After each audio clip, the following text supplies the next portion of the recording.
कौन सा अमल अल्लाह को ज्यादा पसंद है? हजरत अब्दुल्ला ने कहा कि एक आदमी नबी के पास आया और कहा, ए अल्लाह के रसूल, कौन सा शख्स अल्लाह को ज्यादा महबूब है और कौन सा अमल अल्लाह को ज्यादा पसंद है? रसूलुल्लाह ने फरमाया, लोगों में सबसे ज्यादा महबूब अल्लाह के यहाँ वो शख्स है जो लोगों को सबसे ज्यादा नफा देने वाला है, और अल्लाह को सबसे ज्यादा पसंद वह खुशी है जो मुसलमान किसी दूसरे मुसलमान को दे, या उससे मुसीबत दूर करें, या उसका कर्ज अदा करें, या उसकी भूख खत्म करें। अगर मैं किसी भाई के साथ उसकी जरूरत पूरी करने के लिए चलूं तो मुझे यह इस मस्जिद में एक माह एतिकाफ में बैठने से ज्यादा महबूब है। जिस शख्स ने अपना गुस्सा रोका, अल्लाह ताला उसकी बुराइयों पर पर्दा डाल देगा। जो शख्स अपने गुस्से के मुताबिक अमल करने के बावजूद गुस्से को पी गया, अल्लाह ताला क़यामत के दिन उसके दिल उम्मीद से भर देगा। और जो शख्स अपने भाई के साथ जरूरत पूरी होने तक उसके साथ चला तो अल्लाह ताला उसे दिन साबित कदम रखेंगे जिस दिन उसके कदम डगमगा रहे होंगे, और यकीनन बदअखलाकी अमल को खराब कर देती है। जिस तरह सिरका शहद को खराब कर देता है। जन्नत का रास्ता सिदक कैसा अमल है जो नेकी की राह पर चलता है, और नेकी वाला रास्ता सीधा जन्नत जाता है। और बेशक आदमी सच बोलता रहता है यहाँ तक कि अल्लाह ताला के वो सिद्दीक बन जाता है, और झूठ ऐसा अमल है जो बुराई की राह पर चलता है, और बुराई वाला रास्ता सीधा जहन्नुम जाता है। और बेशक जब कोई आदमी झूठ की आदत डाल लेता है तो वह झूठ बोलता रहता है यहाँ तक कि वह अल्लाह ताला के यहाँ झूठ लिख दिया जाता है। कुरान रब को राजी करवाएगा। नबी अकरम ने फरमाया कि क़यामत के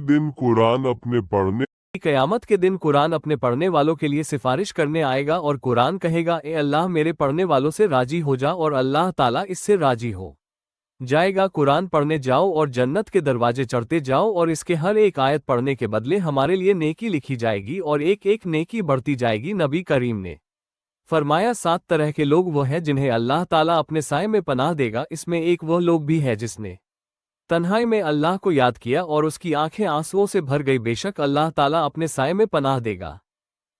अब्दुल्ला मसूद ने फरमाया कि झूठ से बचो, झूठ बुराई की तरफ ले जाता है और बुराइयां जहन्नुम की तरफ ले जाती है। अगर कोई आदमी झूठ या औरत झूठ बोलते हैं और मुसलसल झूठ बोलते रहते हैं तो अल्लाह के यहाँ कज़्ज़ब झूठा लिख दिया जाता है, और सच बोलना तुम पर लाजिम है क्योंकि सच नेकी की तरफ ले जाता है। और अगर कोई आदमी सच बोलता है और मुसलसल सच बोलता रहता है तो अल्लाह ताला के यहाँ उसको सिद्दीक मतलब सच्चा लिख दिया जाता है। रसूल अल्लाह ने इरशाद फरमाया कि जिस शख्स ने कोई ऐब वाली चीज किसी के हाथ फरोख्त की और खरीदार को वो ऐब बतला नहीं दिया तो उस पर हमेशा अल्लाह का अजाब रहेगा, और अल्लाह के फरिश्ते उन पर हमेशा लानत करते रहेंगे।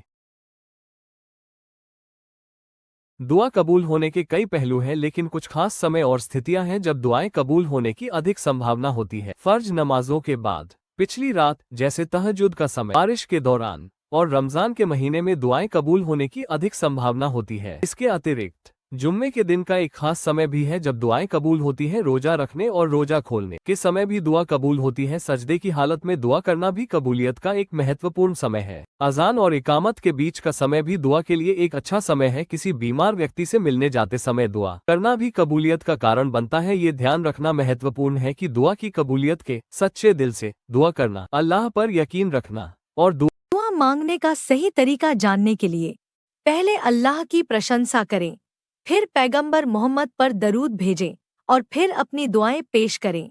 अपनी गलतियों को स्वीकार करें और अल्लाह से अच्छे की उम्मीद रखें। दुआ की शुरुआत अल्लाह की प्रशंसा से करें।